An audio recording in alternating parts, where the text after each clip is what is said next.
Dear student, welcome back to my channel study 7.0। स्वागत है हमारे इस नई वीडियो में। इस वीडियो में आज हम बात करने वाले हैं क्लास 10th का science BPI objective question paper.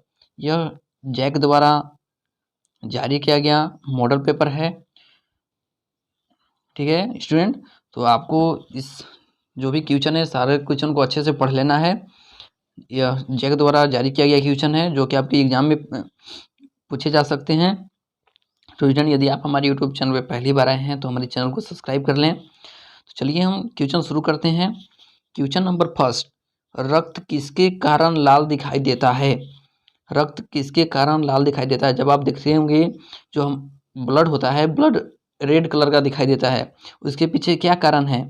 ठीक है, तो पहला ऑप्शन हीमोग्लोबिन के कारण, ऑप्शन 2 कोशिका के कारण, ऑप्शन 3 दोनों, या ऑप्शन 4 इनमें से कोई नहीं।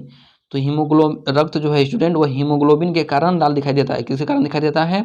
हीमोग्लोबिन के कारण लाल दिखाई देता है। क्लियर है? नेक्स्ट क्वेश्चन देखते हैं हम लोग। Question number 2। क्वेश्चन नंबर 2 हमारा है, स्त्रियों में कितने दिनों की गर्भ अवस्था होती है?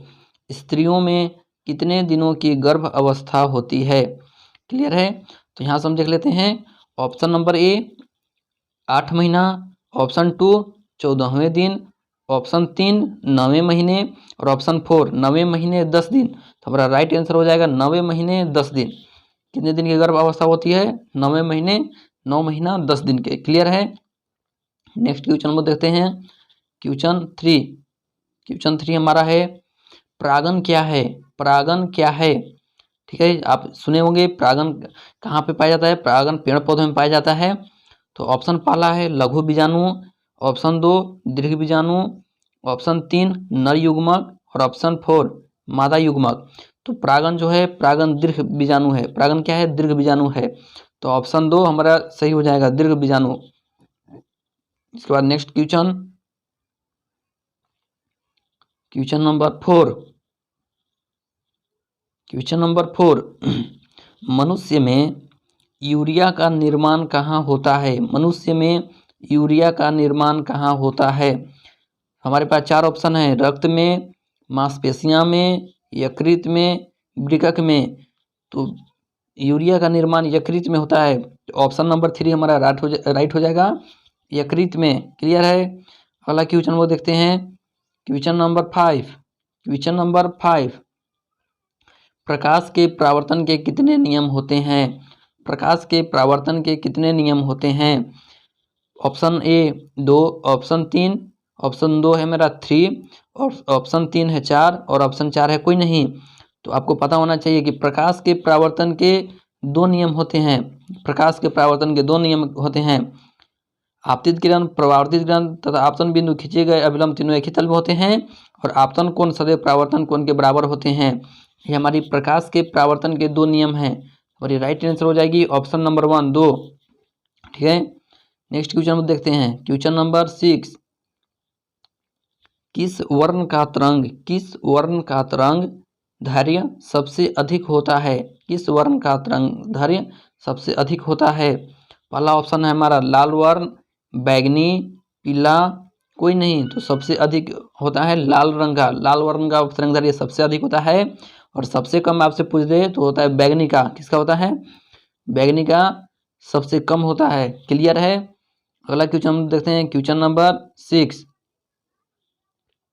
नंबर 6, मनुष्य की छाती में कितनी जोड़ी पसलियां होती है? मनुष्य की छाती में कितनी जोड़ी पसलियां होती है? क्लियर? यहाँ से हम 2 देख लेते हैं। ऑप्शन पहला 7, ऑप्शन दूसरा 9, ऑप्शन तीसरा 12, और ऑप्शन चौथा 13। तो मनुष्य के में 12 पसलियां होती है। कितनी पसलियां होती है? मनुष्य की छाती में 12 पसलियां होती है। क्लियर है? तो यदि आपसे एग्जाम में पूछ दे कि मनुष्य के छाती में कितनी पसलियां होती है, 12 पसलियां होती है। क्लियर है? नेक्स्ट क्वेश्चन हम चलते हैं। क्वेश्चन नंबर 7 हमारा है, कोशिका ईंधन किसे कहते हैं? कोशिका ईंधन किसे कहते हैं? हमारे पास 4 ऑप्शन है, ग्लूकोज, रक्त, स्टोमा, कोई नहीं। तो कोशिका ईंधन ग्लूकोज को कहते हैं। किसे कहते हैं? कोशिका ईंधन ग्लूकोज को कहते हैं। क्लियर है? नेक्स्ट क्वेश्चन में चलते हैं। Question number 8। Question number 8, lens की क्षमता का एसआई मात्रक क्या होता है? लेंस की क्षमता का एसआई यूनिट क्या होता है? ऑप्शन पहला डी, ऑप्शन दूसरा भी, ऑप्शन तीसरा ओम और ऑप्शन 4 ओम। ठीक है। लेंस की एसआई मात्रक होती है डायोप्टर। लेंस की एसआई मात्रक क्या होती है? डायोप्टर। लेंस की एसआई मात्रक होती है डायोप्टर। तो ऑप्शन ए हमारा सही हो जाएगा, डी। क्लियर है? अगला क्वेश्चन हम लोग देखते हैं। क्वेश्चन नंबर 9 बोल रहा है कि कौन सा अधातु विद्युत का सुचालक होता है? कौन सा अधातु विद्युत का सुचालक होता है? हमारा राइट आंसर हो जाएगा ग्रेफाइट। ग्रेफाइट जो है वह अधातु है, फिर भी विद्युत का सुचालक होता है। ग्रेफाइट कहाँ पाया जाता है? तो ग्रेफाइट पेंसिल में पाया जाता है। कहाँ पाया जाता है ग्रेफाइट? पेंसिल में पाया जाता है। क्लियर है? अगला क्वेश्चन हम लोग चलते हैं। Question number 10। क्वेश्चन नंबर 10 हमारा है, प्रकाश संश्लेषण के लिए आवश्यक है। प्रकाश संश्लेषण के लिए क्या आवश्यक है? जल, कार्बन डाइऑक्साइड, क्लोरोफिल और सभी। तो आपको पता होना चाहिए, जब पेड़ पौधे जब अपना भोजन बनाते हैं तो क्लोरोफिल, CO2 और जल तीनों से मिलाकर अपना भोजन बनाते हैं। क्लियर है? तो प्रकाश संश्लेषण के लिए चारों चीज़ों की आवश्यकता होती है, तीनों चीज़ की आवश्यकता होती है, जल की भी, CO2 की भी और क्लोरोफिल की। तो हमारा राइट ऑप्शन हो जाएगा ऑप्शन नंबर 4, इनमें से सभी। क्लियर है? नेक्स्ट क्वेश्चन हम लोग चलते हैं। Question number 11। क्वेश्चन नंबर 11, एक अदीप्त पिंड का नाम लिखें। एक अदीप्त पिंड का नाम लिखें। पहला ऑप्शन सूर्य, लकड़ी, बल्ब, कोई नहीं। तो हमारा राइट आंसर हो जाएगा अदीप्त पिंड है लकड़ी। क्या है? लकड़ी एक अदीप्त पिंड। अदीप्त का मतलब क्या होता है? वे वस्तु जिनसे प्रकाश प्रकाशित नहीं होते उसे अदीप्त कहते हैं। अब याद रखनी है, अदीप्त किसे कहते हैं? वे वस्तु जिनसे प्रकाश प्रकाशित नहीं होते उसे अदीप्त कहते हैं। और प्रदीप्त किसे कहते हैं? वे वस्तु जिनसे प्रकाश प्रकाशित होते हैं उन्हें हम प्रदीप्त कहते हैं। क्लियर है? नेक्स्ट क्वेश्चन हम चलते हैं। क्वेश्चन नंबर 12, दही में कौन सा अम्ल पाया जाता है? दही में कौन सा अम्ल पाया जाता है? पहला ऑप्शन है लैक्टिक अम्ल और टार्टिक अम्ल। तो आपको पता होना चाहिए कि दही में लैक्टिक अम्ल पाया जाता है। कौन सा अम्ल पाया जाता है? लैक्टिक अम्ल। तो ऑप्शन नंबर ए हमारा राइट हो जाएगा, लैक्टिक अम्ल। क्लियर है? नेक्स्ट क्वेश्चन हम लोग चलते हैं। Question number 13।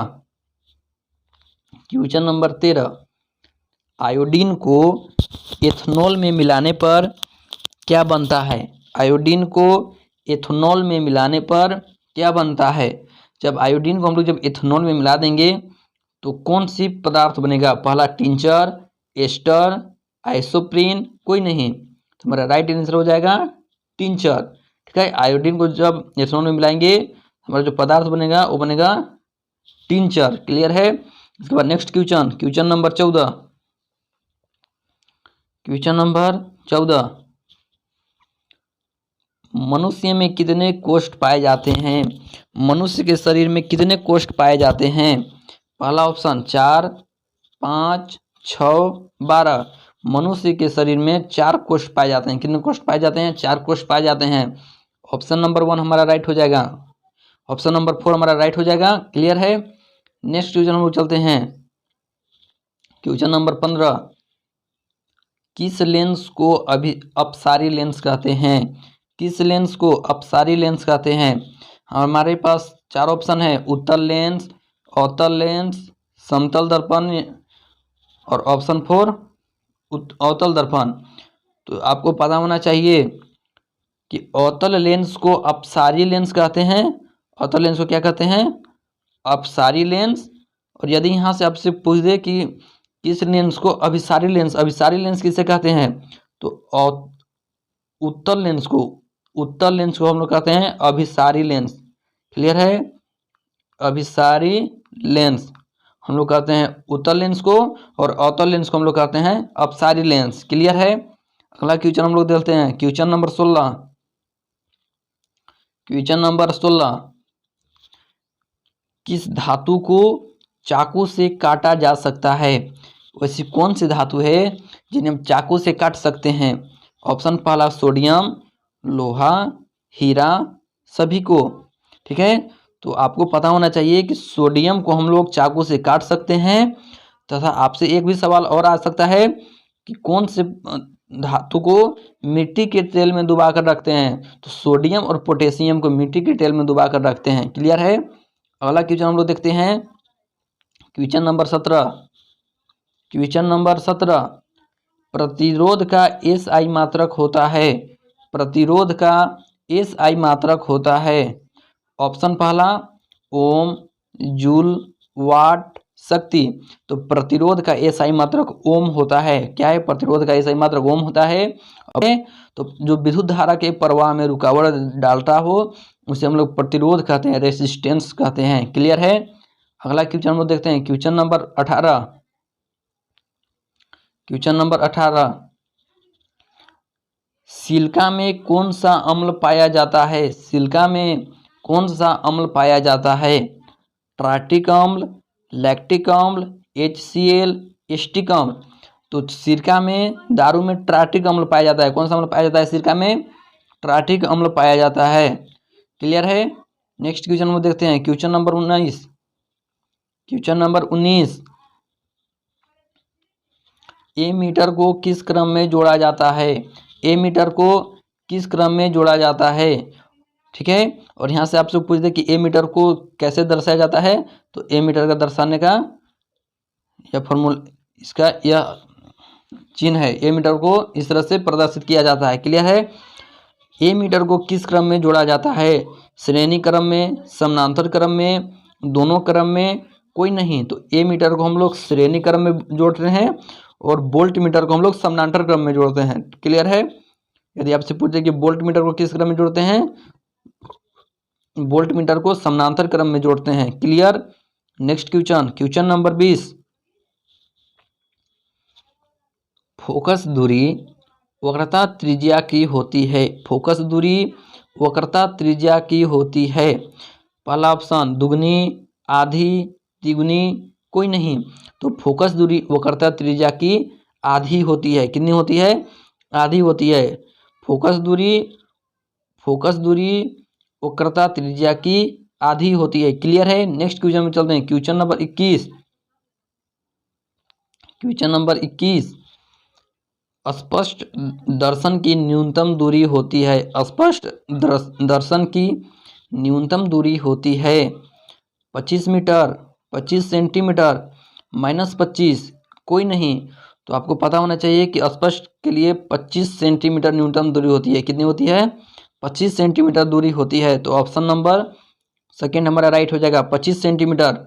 और आपसे पूछ दे कि आंखों में कौन सा लेंस रहता है? आंखों में कौन सा लेंस रहता है? उत्तल लेंस। आंखों में कौन सा लेंस होता है? उत्तल लेंस। आपको याद कर लेनी है, आंखों में कौन सा लेंस होती है? उत्तल लेंस। क्लियर है? अगला क्वेश्चन वीवीआई क्वेश्चन है, संगमरमर का आणविक सूत्र होता है। संगमरमर का आणविक सूत्र होता है। संगमरमर का आणविक सूत्र क्या होता है? देख लेते हैं हम लोग इसका option. Option A CaSO4, option B CaCO3, option 3 NH3, option 4 H2O। तो हमारा राइट आंसर हो जाएगा ऑप्शन सेकेंड CaCO3। CaCO3 संगमरमर का रासायनिक सूत्र होता है। क्या होता है? संगमरमर का रासायनिक सूत्र होता है। Next question, question number 23। Question number 23, एक तरल संयोजी ऊतक है। एक तरल संयोजी ऊतक है। ऑप्शन पहला रक्त, हीमोग्लोबिन, दोनों, कोई नहीं। तो जो तरल संयोजी ऊतक है वह है रक्त। ठीक है, तरल संयोजी ऊतक हम लोग किसी को बोलते हैं? रक्त को, खून को। तो ऑप्शन ए हमारा राइट हो जाएगा, रक्त। नेक्स्ट क्वेश्चन को देखते हैं, क्वेश्चन नंबर 24, इंद्रधनुष में कितने रंग होते हैं? इंद्रधनुष में कितने रंग होते हैं? 3, 7, 6, 5। तो इंद्रधनुष में 7 रंग होते हैं। टोटल कितने रंग होते हैं? 7 रंग होते हैं, जिसको हम लोग बोलते हैं बैनिया पिनाला। क्या बोलते हैं?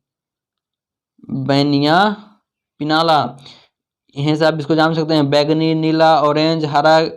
क्लियर है। नेक्स्ट क्वेश्चन हम लोग चलते हैं, क्वेश्चन नंबर 25।